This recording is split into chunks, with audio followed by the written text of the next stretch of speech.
Greetings, my people. Welcome to Thought Tangents, where we skip all the small talk and get right to it. But before we do that, please like, comment, share, subscribe, and like always. Thank you for stopping by. Let's begin.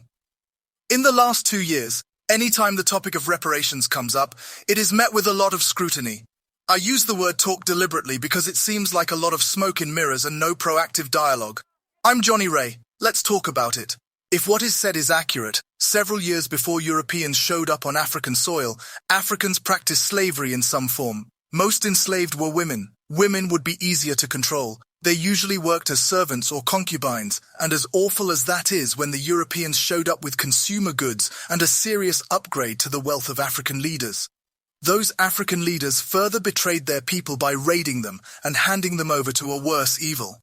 The question the naysayers of reparations keep attempting to bring up goes a little something like this. How can they be a victim when it was their own people who were willing participants in their demise? There's so much wrong with the question. Let's talk about it.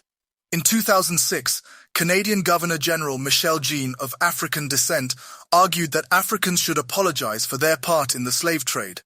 I bring that up to make a clear point.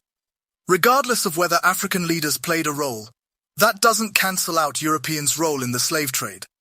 That does not relieve them of their accountability or responsibility to right the wrongs done to Black Americans. Nor does it erase all the generational dismantling of the Black community past and present.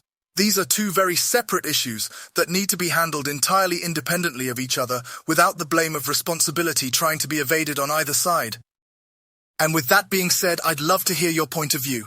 Tune in for part 2 of Reparations: Is America In or Out? Right here on Thought Tangents. I'm Johnny Ray, and let's talk about it.